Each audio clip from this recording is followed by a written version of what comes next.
Hey, Zaka family! Zaka is launching an exclusive membership platform to provide you with career development workshops, coaching, community, and so much more. Go to ZakaConnect.com and sign up to receive information on how to access early registration and perks.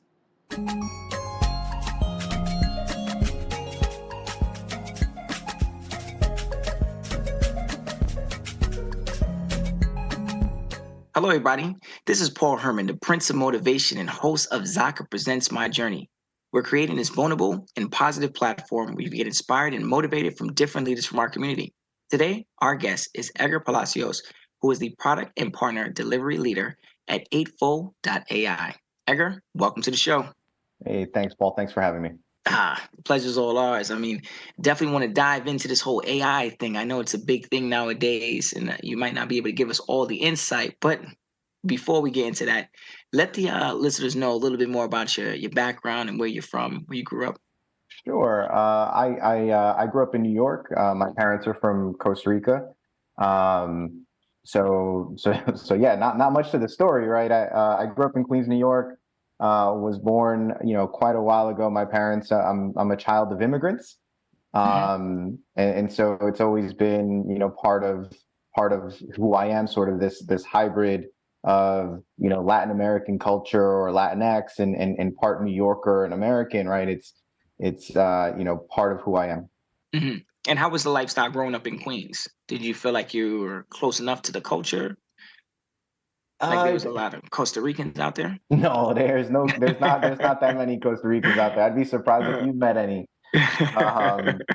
Costa Rica is a country it's usually on one of the top five or top 10 happiest places in the world. So people don't tend to leave it.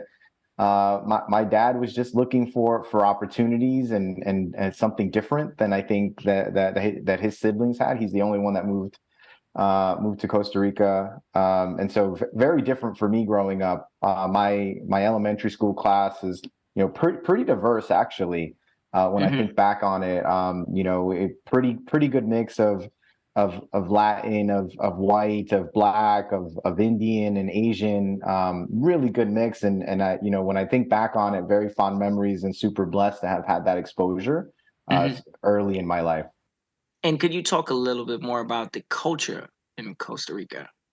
I know you said both your parents are from Costa Rica, but like, what is that culture like for you? Yeah, I mean, it's to me, it's interesting, right? It's home, and it's family. So anytime I go back to Costa Rica, I just feel grounded. I feel like I'm home, and this is where maybe I'm supposed to be. So who knows if there's future, some opportunity in the future to relocate. I just feel better and happier there, and it's more of my family, which when your parents are here and you're the only people from your family that are in this country, it's hard, right? Like you find friends and you make new family and new connections.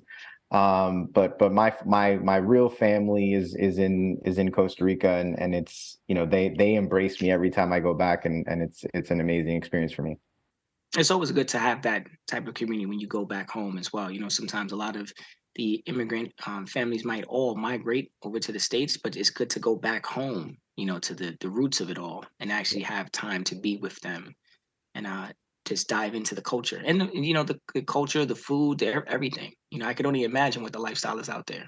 No, I mean I love it. It's interesting, and I feel like I go there and it's I wear the same bathing suit every day, and that's all we do. We That's hang it. That's we it. hang out by the beach or the river, and we have coconut water straight from the coconut tree. Now we talking. Now we Yeah, talking. we cook, like we get fresh fish, like it's fresh shrimp, like it's just really great experience. That sounds like the lifestyle. That definitely sounds nice right there. Now, during your childhood, what were like some of the lessons that you learned that you still apply right now, currently to your life right now? Yeah, I mean, so in terms of like lessons, right? So I would say, knowing my father coming over from Costa Rica, he came over to get an education. Education is really, really important to him and to our family. Mhm. And so, for me, it was, just seeing him um, push and work incredibly hard to provide everything that he provided for us, focusing really on our education and how he can give us the tools and resources to be successful in our lives and eventually our careers. Just again, hard work and education was probably the two really important things that I remember most from my childhood and I learned most and then I still think about today. And how do you like? Do you do anything right now currently for your education? Like, are you going to school, or is it something that you're interested in? It's interesting. That's a good question because I finished. I mean, I've got two master's degrees, and I finished my second master's degree maybe 10 years ago now. And at the time, I said I'm not going back to school. so, That's always the thing. Like, nah, I'm so good. I'm stopping right here. yeah, so no formal education, but certainly reading books.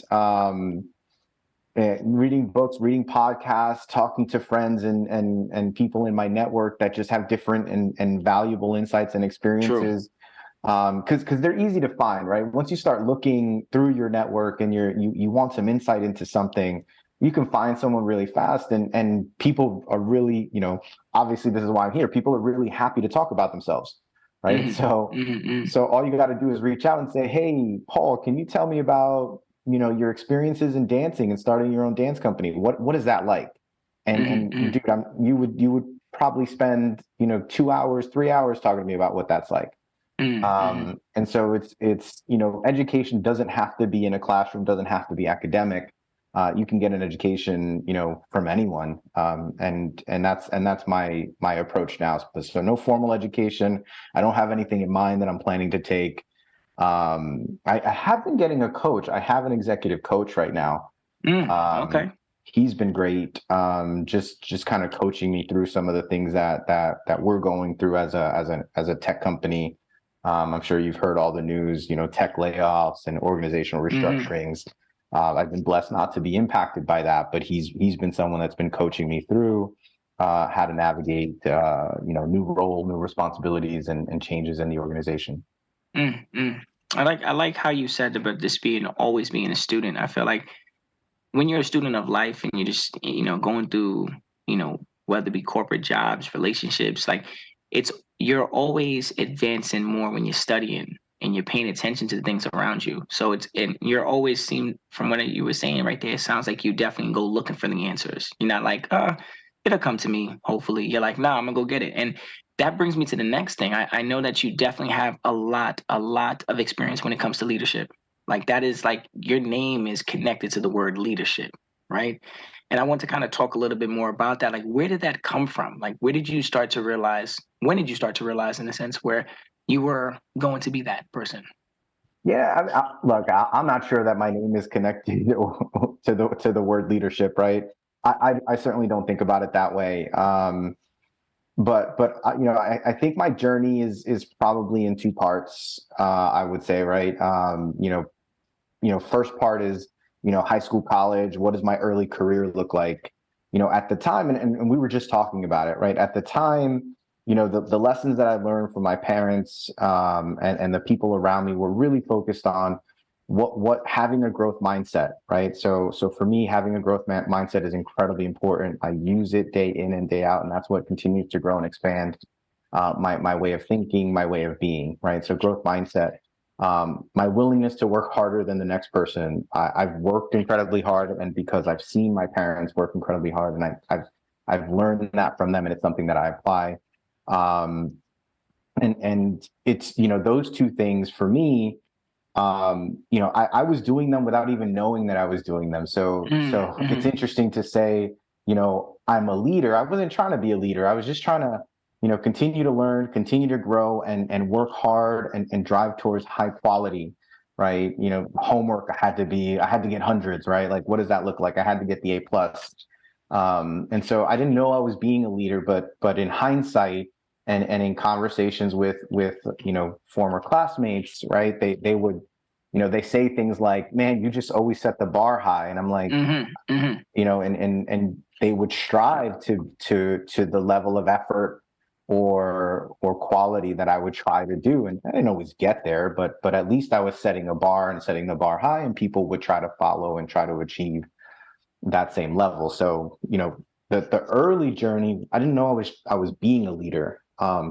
Later, right, as my career progresses, graduate college, finish my first master's degree, fast forward 10 years, and not knowing that you're being a leader is not enough. Sometimes as you get further into your career, you have to come to your job and come to your life with more intention and more intentionality. So I started to think about, oh, yeah, I do have a growth mindset. I do have a willingness to work hard. I do have a focus on quality, but how can I be more intentional by being a leader? And the answer to me ended up being, I need to think about, how do I help others grow, right? Yes, I'm growing, but that's not really leadership. Leadership is getting other people to grow, getting other people to do things that they didn't expect to do, and finding potential in others. And so for me, that was but the next stage where I was being more intentional, and trying to pull others' potential out of them and help them achieve the things that they wanted to achieve in life. I always think of it as servant leadership. And it actually, as we're talking about, it reminds me of a book. There's a book called Big Potential. Drop that gem. Drop that gem. Come on now. Yeah, there's a book called Big Potential by Sean Anker. And it really talks about how you as an individual, you as a leader, can really expand your impact by bringing the best out of other people. It's not about you, it's about the team, and it's about growing their capabilities. And so that book, I think I read it probably in the last 3 months, still sticks in my head. Well, definitely well said. I think that's when this goes back to what you're saying about studying, like you're always studying, like that book is a book that's kind of helped you out. Bringing the best out in other people is definitely one of the biggest things any leader could do, right? Because obviously that helps the team, and with the team, hopefully a lot of growth comes from there. Now, could you just backtrack a little bit for me and kind of talk a little bit more about your educational background? Like, what was like the big thing for you when in college? Like, did you know that you were gonna fall into the career that you're in right now? Oh, nah. I mean, we're talking Oh, here almost, we go. no, we're talking almost 20 years ago, and I'm right now I'm in a tech startup doing artificial intelligence and machine learning. That wasn't a thing 20 years ago. Just true. That is true. So yeah, for me, I think I got really lucky. I came out of college, wanting to. I played a lot of sports, and so coming out of high school, I wanted to be a physical therapist. But then I took organic chemistry, and I was like, wait a second, I'm not sure physical therapy is going to be for me. I'm not sure anything in sort of the sciences is going to work for me. And at the time, I decided to jump into computer science. At the time we're talking, 2000, maybe 2000, actually 2000, 2001, I decided to declare that I'm going to be a computer science major. I did that for a year, got through a bunch of courses, and then was like, this isn't for me either. And so I switched to being a business major with a computer science minor. Okay. One fun note is, I was still able to graduate in like 3.5 years. I had come into my freshman year with 24 college credits. So that gave me the opportunity to kind of switch majors without extending my time in undergrad, which was incredibly valuable.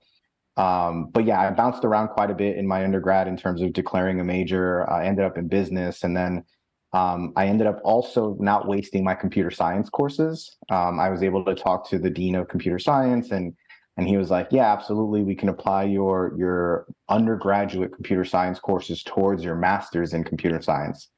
Wow. So I was able to complete, my bachelor's in business and a master's in computer science in about 4.5 years. But I was grinding. I was taking 18 plus credits a semester. How are you juggling that in sports? Juggling that in sports and leadership positions in fraternity and Greek council. Yeah, And you got a also lot going on. trying to have a social life. When you're young, you got energy for days. So I was just going, and it was, one thing to the next, and just keep checking things off my to-do list. So I didn't even it's not something that I thought too much about, and it was just about execution and getting it done. Hmm. Now, walk us through like after college, like after this experience, like from sports to fraternity to various different organizations to graduating early. Like, what was the first job after college? um, I was I was really focused on finding opportunities in leadership development programs. So a lot of Fortune 100, Fortune 500 companies will have these leadership development programs. They're rotational programs. So you'll spend 6 months in a job in a department, and then you'll rotate 6 months later to another job in another department, and you'll do that for 2 or 3 years. So you'll get 3, 4, 5 different experiences in a company. So my coming out of college, I was really focused on these leadership development programs. I got an offer from General Electric in their information management leadership program, and I got an offer from Citigroup in their leadership development program, and I ended up choosing Citigroup. I moved down to Tampa, Florida, for my first job, and I was in their accounts payable and procurement function. So I learned a lot about what it takes to be a massive 300,000 people organization, and how do they do all of their accounts payable and procurement. Then I rotated into corporate real estate. So Mm. I learned a lot about corporate real estate. What does it take to build massive data centers? What does it take when you acquire a bank? What does it take to upgrade that bank with your own company's technical networking standards, the signage, carpeting, like everything soup to nuts has to change, and you have to figure out how to do it. And then I spent 2 years in mergers and acquisitions right All in afterwards. Florida? I bounced around. I started in Florida, then I went to Dallas, Texas, and then I came up to New York, New Jersey for the M&A stuff. Mhm. So really, really interesting experience. But the rotational program is, you learn a lot in a really short amount of time, and then you rotate and have to learn a lot in a really short amount of time, and then you rotate, which is incredibly valuable early on in your career. Mhm. Now, how do you feel like you succeeded in that? Like, how if you could kind of break that down, like, you're saying fast turnaround, right? So how did you succeed doing this? Because it seems like, again, the pressure, right? You're walking in, you got to learn all this, then you rotate, and you got to move to another place. Like, how are you dealing with all of this at the same time? Uh, yeah, it's interesting that you're asking me that question again, and my answer is the same, right? Like it's just feels like it just to me was like there's a challenge, there's something in front of you, get it done.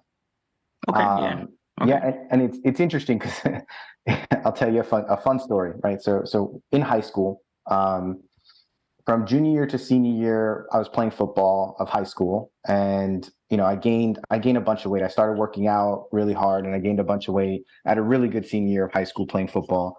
And at the end of the season, coach gives up. We have an awards ceremony, we have an awards dinner, and he gets up there and he's like, for most improved valuable player, Edgar. So he's like, the reason I like Edgar is because if I tell him to run into a brick wall, he will run into that brick wall as hard as he can, but Uh, he'll do it wrong, but he'll get up and do it again and do it again until he gets it right. And it's that story always makes me laugh, but it's kind of the person who I am, right? You give me a challenge, I'm going to run at it, and I'm going to try to tackle it, even if it's a brick wall. I don't think of it. I always think of it as like I don't have a choice. It's got to get done. Got it. Okay, okay. Do you feel like that comes from like that Costa Rican background? Yeah, I don't think it's Costa Rican. I think it's my dad, right? Like Okay, yeah. as I said, my dad came, he came here with like $2 in his pocket and was like, I got to figure it out, and he worked his tail off, right? And so it's something that I learned from him that I'm just going to work and push and continue to grow, and it's not really a choice anymore. It's just sort of who I am and who I want to be. And you're definitely succeeding at it. Now, something that always comes across on the show is the word leadership, and that's why I said it. Individuals like yourself, that leadership word it surrounds your name. So when you are talking about leadership, or when we think about leadership, a lot of the leaders that were on the show talked about like a breakthrough in their career, like when they found their voice. Could you give us an example when you had to like advocate for yourself and find your voice? Yeah. So when I think about that, right? So I had this experience. I was in a consulting company. I spent 5 years at Deloitte, which is a large multinational consulting company, and so I was working with a leader there that wasn't a good leader. He liked to really pick on people, and that's not you can't pick on me. So I will push back. So he learned not to pick on me, but he was Mm, picking on someone else on the team, and so I stepped in, and I started to challenge him on why he was picking on this person. And later he pulled me aside and he talked to me. So like, hey, I'm just trying to manage the team, and I was like, yeah, but what you're doing is inappropriate. mm, And so I escalated to our internal leadership. Ultimately, the short part of the short story version of this is it didn't go well for me. Right. The short story version is at the end of the year, he submitted an evaluation, a performance evaluation that was negative against me. It impacted my wow. compensation and my Wow. bonus. Wow. Um, but again, my thinking is he was wrong, right? But so in the short term, I had some negative impact on my performance evaluation, and in the long term, though, in about a year or two, he was fired from the organization. And I had a leader come to me and apologize that they didn't recognize those signs in my case. I was the first person to be vocal. Mm, But later, there were a few others speaking out, and I was the first one, and I was telling them that this is an issue. He's the issue. You guys need to do something about that, and they didn't, and they eventually had to fire him. So again, it's sort of like that moment of like, no, I'm going to stand up for somebody else, or I'm going to stand up for myself. And the impact was like, yeah, they impacted my bonus, but like, I'm still fine, right? Like, I did mm. the right thing. I stood up for someone that I think is incredibly talented, and I did the right thing. If he impacted my bonus, yeah, it's a short term pain, but I was doing the right thing. That's a that's a very hard thing right there.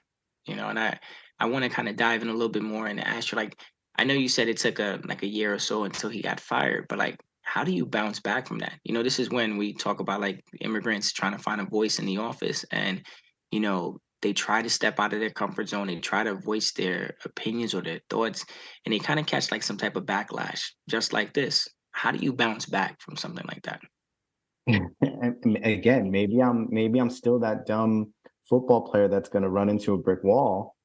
You got to always move forward. There is no going backwards, right? Time doesn't go backwards. You have to move forward. You always have to move forward. Mhm. And that is definitely some of the things that we have talked about on the show about immigrants finding their voice and struggling, through that, being advocates for themselves, even when it comes down to like even getting a raise, like speaking up and saying, "Look, I've been here for a couple years. I've been putting some time. I would love to, but sometimes it's so hard to do that because they're thinking, hey, it's gonna negatively affect me, and in the day of age that we're in right now." You just said you just lost a significant amount of money on the bonus, and like your pay went down. That might be a big hit to somebody. So but you did do the right thing, and I But agree. yeah, but it's temporary, right? Like, Yes, that's right. That's right. you A know, hundred it, percent. it's sort of like this too shall pass, right? Like, But um, you got to have the right mindset to do that. yeah, Yeah, yeah, absolutely. you got to be in. You got to be running at that brick wall, like your coach said, because some people be like, "Oh no, I can't do that. I can't even afford to think like that." But you did it, and so obviously it shows. You're always here to help people out and help excel the team. So standing up for somebody when they couldn't, that person is very lucky to have you on the team. I Now, appreciate that. some people don't stick up for people. That's why I have to kind of like point that out. So I appreciate that.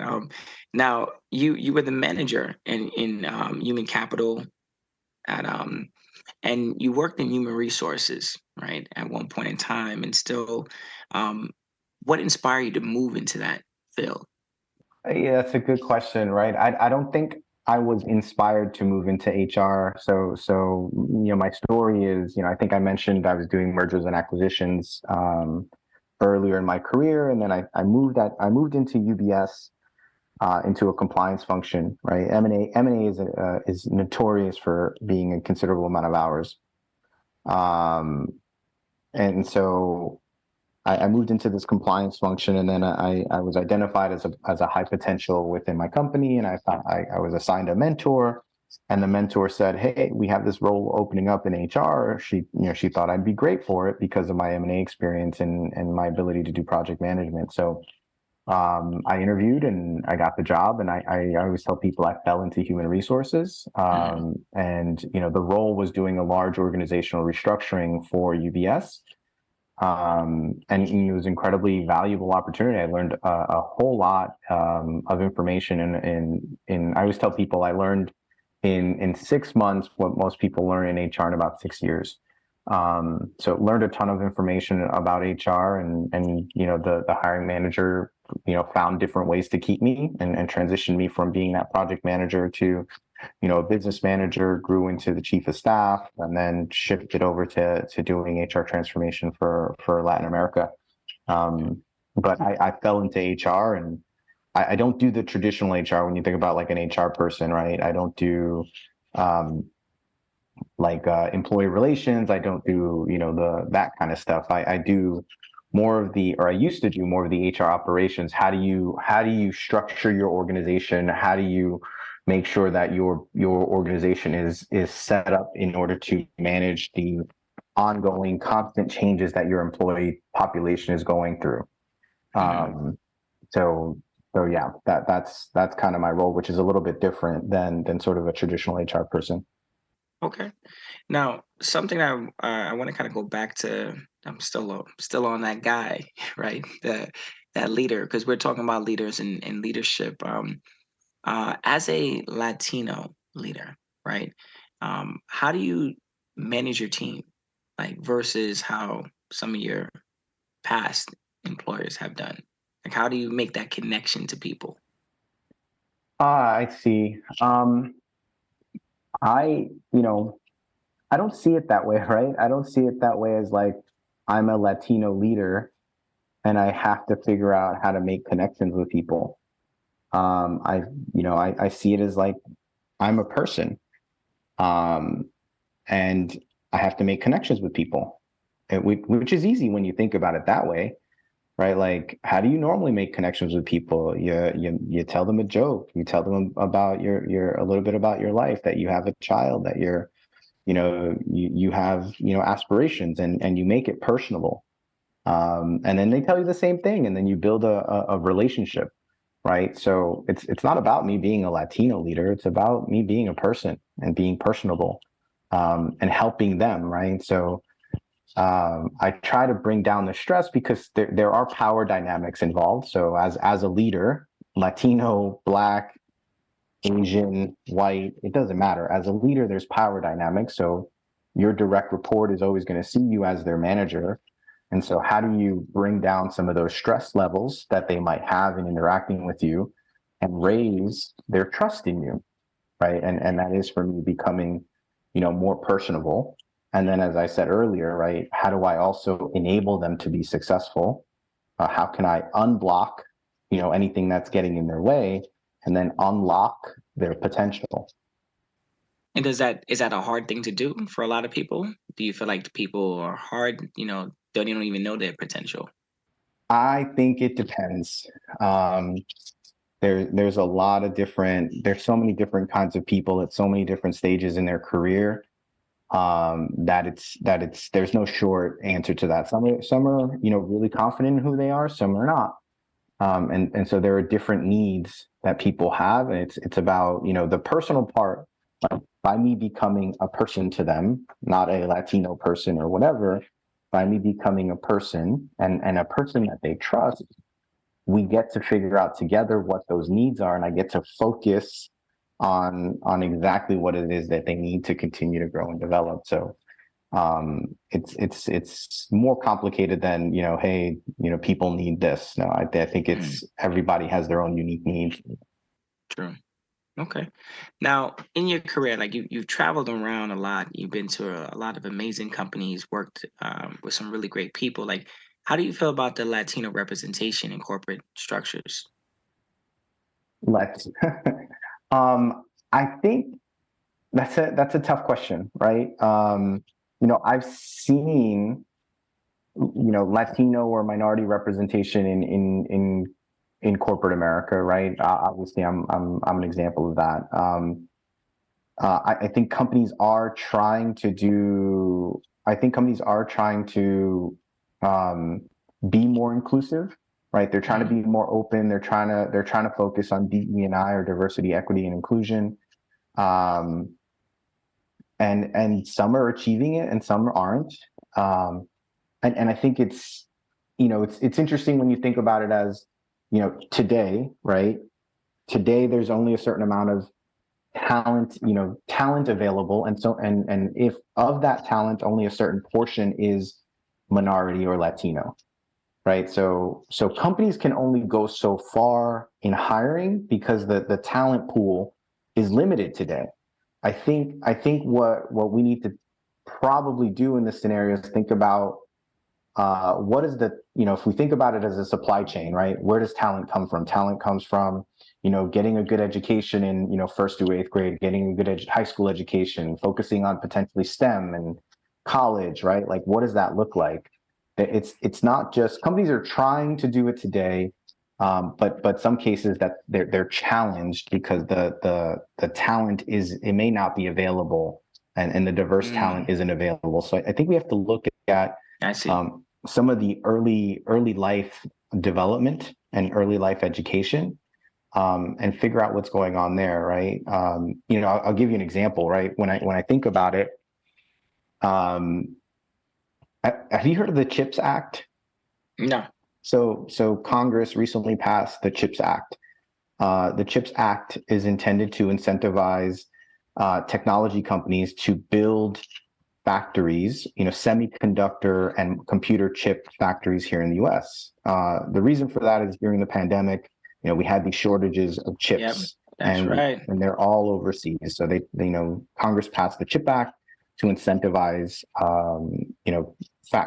my semiconductors and computer chips to be manufactured here in the United States. The challenge with that, so we don't have the talent, we don't have the engineering or technology talent here in the United States. And it doesn't matter if it's Black, white, Hispanic, Asian, Indian, we just don't have the volume of talent that they need. So part of what companies are doing is focusing and investing their efforts on first through eighth grade, high school, and college education, because that's the pipeline of where talent will come from.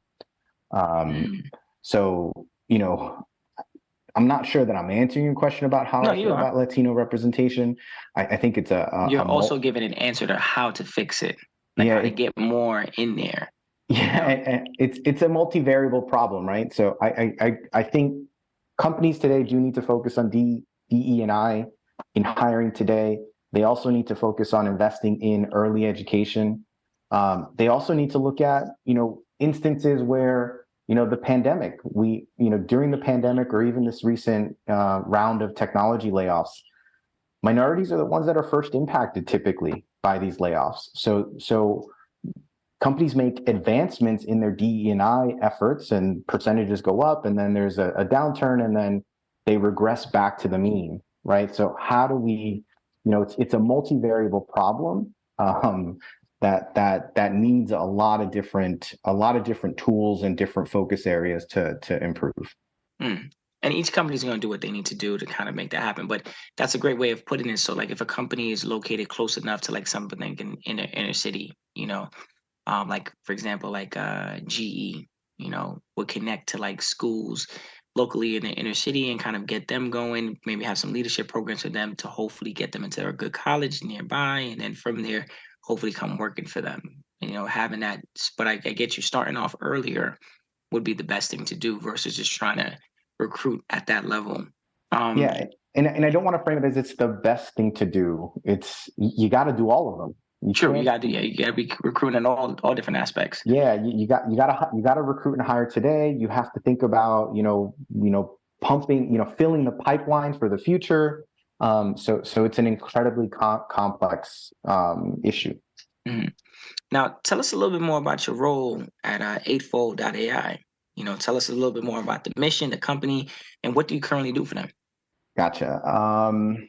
So it's actually pretty related to what we were just talking about. I work for a company called Eightfold AI. We are a talent intelligence platform, and I'll explain to you what that is in just a sec. Right, our mission, it's admittedly, it's an incredibly lofty mission. Right, our mission is the right career for everyone in the world. And so the way we look to achieve that mission is through our talent intelligence platform, which has many different components, and I'll talk about some of them that I think are relevant to this conversation. We have on the recruiting side, we are able to provide tools to recruiters that enable them to identify talent based on their skills and their competencies. And so we're able to give those recruiters access to candidates in a way that masks their gender, their ethnicity, any sexual orientation. It removes any of that personally identifiable information and really focuses on, is Paul or is Edgar, do they have the right skills for the job? And it enables that type of thing for recruiters so that they can find candidates that have the right skills for the role. We also enable employees to, upload their information, and we are able to map out potential career paths based on their current skills, people of similar skills as them today, and paths that people of similar skills have taken in their careers. So we're able to map out or give them a career path.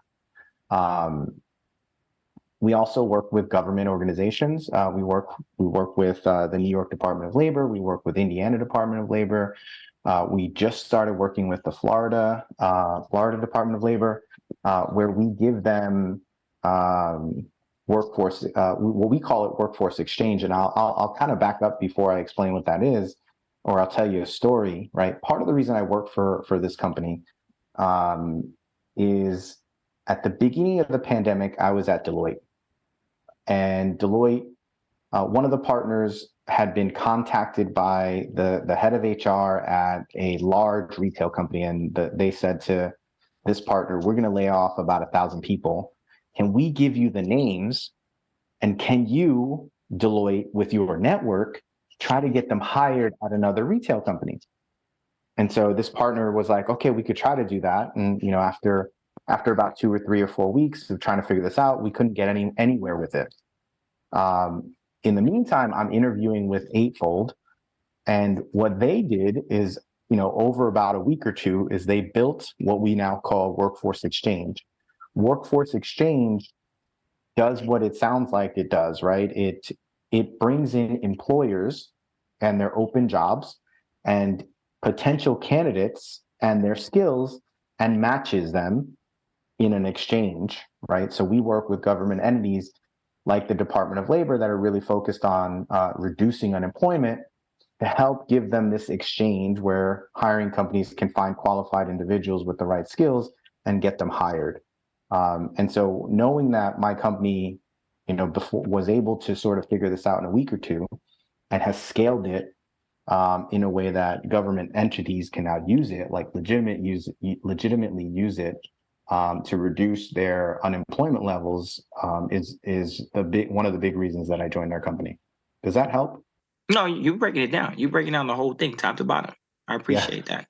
And apologies. I tend to No, no, sometimes, no, no. when there's a lot of information, I tend to talk a lot because I feel like I'm trying to get it out there. It's truly important, and it's always a amazing thing to hear. Like, you could tell from your voice you're very passionate what you do, right? So it's okay when you're breaking it down like that. A lot of the guests on the show, sometimes they have multiple, things that they do at their corporations or their jobs, and they're like, this is what I do.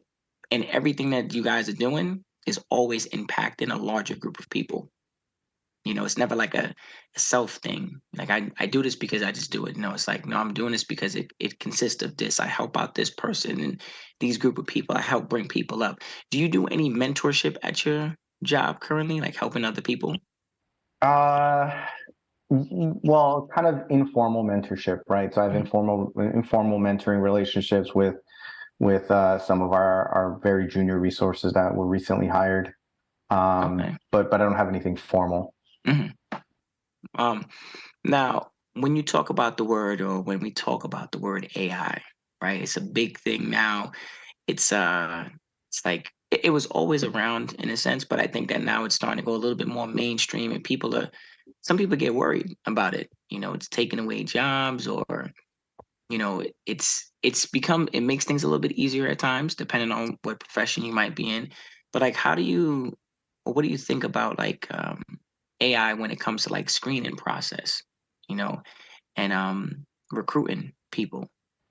Yeah, it's an important question, right? There is, you know, I can't speak for other companies, right? I don't know what other companies are doing in terms of their AI and how they're applying it and whether or not they're controlling for bias and monitoring and getting and doing audits. I can only speak for what I know about what we do. Mm-hmm, As I said earlier, right? Our platform is skills based, right? So, and the intent of being skills based is actually to provide more inclusivity. So it doesn't matter that you're Latino or you're Black or you're Asian, right? It matters what your skills are. And so we strip out any of the, as I said earlier, any of the personally identifiable information, your race, gender, ethnicity, age, and other personally protected data or classes, right? So it really is purely about your skills matching to the skill requirement of the job. mm-hmm, And so by stripping out the information, I think that's for us, and for our algorithm, that's an incredibly important step. Um, we've established an AI ethics councils with industry leaders. We also work with government organizations and highly regulated industries to make sure that we're complying with local laws and their individual corporate compliance requirements. We have independent auditors that are reviewing our AI. We have governance. We have risk assessments. We have a lot of different tools that we're deploying to mitigate, reduce, manage, eliminate bias in our AI algorithms. Now, are other companies doing that? I can't speak to other companies, right? We think about it as ethical AI because we spend a lot of time and energy and money, right? Actually investing money in order to manage our AI and our proprietary tools. mm-hmm. Now, something that I want to kind of address or kind of figure out from you is you've been traveling the world, well, traveling different parts of the country, right? Um, been in different leadership roles. You've worked at several different companies. What is like your proudest moment? I know what you're doing now sounds like it is, right? But I always want to ask that question because you've touched on so many different, career paths, right? And you've learned a lot from a lot of great companies and organizations. But like, what is like your proudest moment, if there is one? Because I know it might be a whole bunch of them. As I think it's sort of a bit of a message that is been through our entire discussion, right? I think of myself as a servant leader. Um, so anytime that I've been able to help someone, achieve a goal, right? Have someone, you killed that presentation, that was amazing, or oh, you got that opportunity to lead that team, man. I'm glad I played a small part to in that effort. Or I've had some of the people that I've mentored and talked to have started their own businesses or gotten promotions, and being part of that journey is super exciting. And I'm proud of being able to help people grow and develop and achieve their career goals. I find it incredibly rewarding when I see that happen. There's a big thing when well, I mean, Edgar. just from listening to your story and hearing all the things that you're doing and knowing that right there, you could have easily said, going to Tampa, right? You could say, going working in different corporations and companies across the country, but you're like, no, helping people across the board over the many years has been like the big thing for you. So congratulations to you, Edgar. I just want to say thank you again for this, sharing your time and, dropping those gems and also that book as well too. So our listeners can actually, go pick that up. Any last words for our listeners? No, I mean, I think we said it all so far. So, I don't know if I have, any words of wisdom here in closing, right? Just, I would only say and ask as listeners, um, please think about, or start having a growth mindset. That to me is one of the biggest things and biggest tools that you can have is where if you see a challenge, you accept that challenge and you want to grow from that challenge. If you fail, you want to grow from failure and you want to try again and apply lessons learned. Growth mindset is what for me has gotten me through some really difficult career challenges and even life challenges. Mm. It's important, incredibly important to have a growth mindset and to think about, how can you take yourself to the next level. Oh, well, thank you, Edgar, for sharing that with us. I just want to say again, your journey is definitely inspiring. I know you might not think that at times, but the work that you do, trust when I say it has helped a lot of people, and it's still going to help a lot of people in the many years to come. And I wanted the listeners to know if you want to hear more inspirational stories like Edgar, please check us out on ZakaConnect.com. Follow our feed, Zaka Connect, and follow our feed, Zaka, wherever you listen to your podcast.